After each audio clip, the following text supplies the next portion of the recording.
There you go, Joe Rogan. The film is called Union, The Business of Getting High, and the guys who made it, Adam Scorgie, Brett Harvey, are here. Nice to see you guys, man. Welcome to the show. Thank you very much. See you.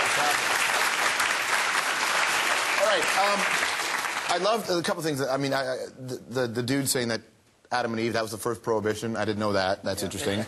And what Joe Rogan talked about is also interesting because a lot of people feel that way. But I want to start with this. When you set out to make a film, and you're doing a film about the business of marijuana, did you know what you were going to get? Like, what did you learn from the process? Well, I was actually dead set against marijuana when I was younger. I used to actually, when we first started, I used to get, my brother smoked weed, and I used to get on him all the time. I actually, like, threatened to take him outside, and I was like, you smoke that, you know, I'm gonna...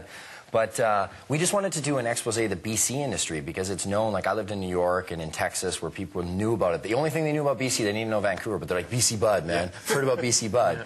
So I grew up around a lot of guys that were growing and stuff like that. So, and you know, everyone was always so interested in like how they stole the power, how they'd set up a fall guy, how they'd deliberately buy a house and put a, you know, a low-level guy in there to run it for them and stuff. And people were like, wow, I can't believe it. They buried trains underground and turned the train cars into grow-ops. Yeah. So we originally just set out to do that, and then as we were, you know, meeting people like Larry Campbell, Senator of the Senate of Canada, former, you know, RCMP of the drug squad, you know, also Mayor of Vancouver, and the police chief of Seattle, and doctors and stuff, and found that all the stuff that we were told, we were lied to, just like Joe Rogan says, like, man, it's not, what the media has told you is, a lot of it is lies, and it's false, and we were like, wow, we thought we knew a lot, and we knew nothing, so like we have to put that in the film. We thought it just hadn't been done. What's interesting about the film is that, I mean, I don't smoke pot, but I don't care if people do, and partway through the movie, I'm like, I want to start rocking the ganj, because, you know, and I mean, while I didn't that night, you know, I didn't that night, it's not readily available in my house, my cats are heavy chronic, but I was watching the film and I was like, there isn't a lot of the other side, and then I was doing the research on you guys, like, was it difficult to get people to take the opposing view that pot's bad for you? The big eye-opener of all this was when growers started telling us that they wanted it, or didn't want it legal, which to us, we're sitting there going, wait a minute, something's wrong here. What? The people that are going to be arrested and stuff don't want it legal.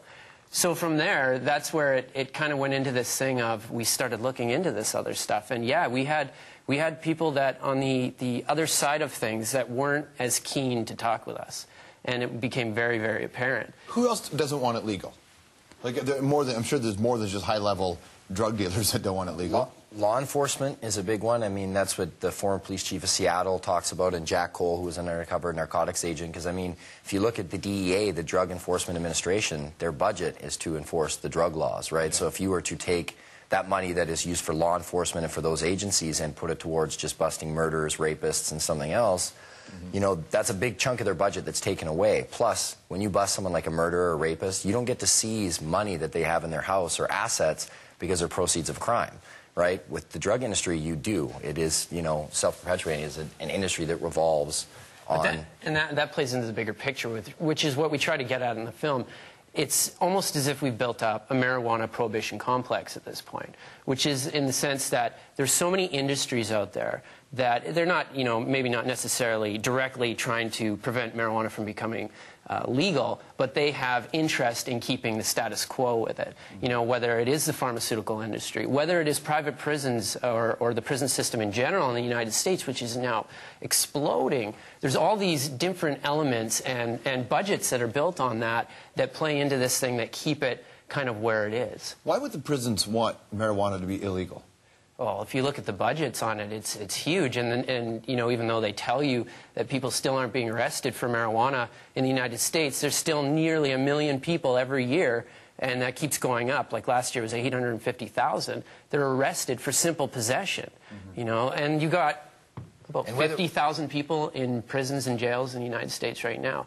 So, you know, to say that that's the only reason, well, no, but all this stuff plays into it. If you look at some of the bills that get put out there in the United States for, you know, moving towards a more decriminalized or legalized model, a lot of the people that are going to be against it are going to be unions and stuff like that. But isn't that a ruse? Like, I used to hear the former government of this country talking about decriminalizing marijuana, which sounds like a no move. Because, well, how do you decriminalize something, but then it...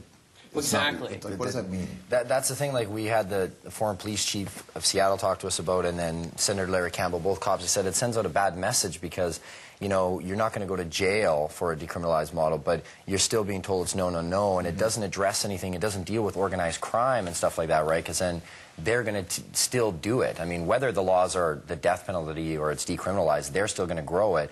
And if you're just making available for people, well, then they're going to still be, they're able to smoke and they only get a fine, but where are they getting it from, right? Because it's not decriminalized, so there's still criminals growing it, so you buying it is probably still illegal, right? Just smoking it or whatever would be the decriminalized model, so it sends out a bad message. You hear people talk about tax dollars. Now, it's a Institute said it was a $7 billion industry in British Columbia, but I think it's because I think it's an artificial price, you know, for what marijuana costs. That if you actually did make it a legal substance, that's going to drop significantly. Completely. So the tax dollars aren't going to be.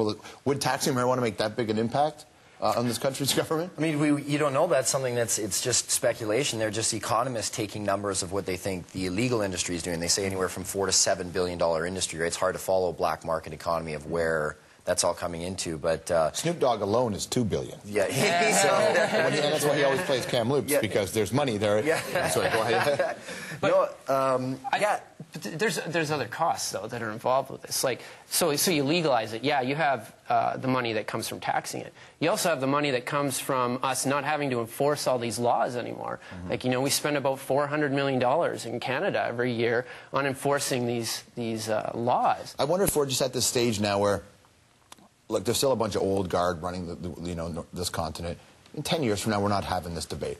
Yeah. You know, because with the Paul Martin government, there was a shot where it could have been decriminalized. That's the first step. Yeah. Like, are we just at a point? The tipping point is coming, and eventually this, you know, people watch your film in school. Back in the day when marijuana you would was. like to think so. That's what we would hope. But you know, Lester Greenspoon, who was the doctor from Harvard, he was saying at the time when he wrote his marijuana paper, I think it was called Marijuana Reconsidered, he was you know, suggesting that marijuana was going to become legalized within 10 years. And he had a friend, Carl Sagan, who actually said, oh, you know, I'm giving away the end of our film here, unfortunately. So pessimistic.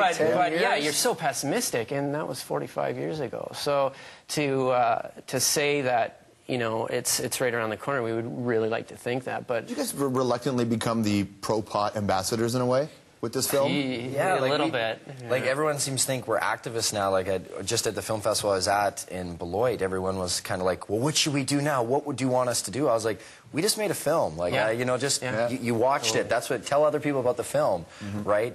Just educate yourself about it, because I mean, I was the same way. I thought I knew a lot, and I found out I really didn't know anything about it. We could go on and on and on, but you should see the movie if you want to get more. It's called The Union, The Business of Getting High. Good to see you, man. Thank you. Adam Scorgie. Thanks, George. See you, man. Brett Harvey and Adam.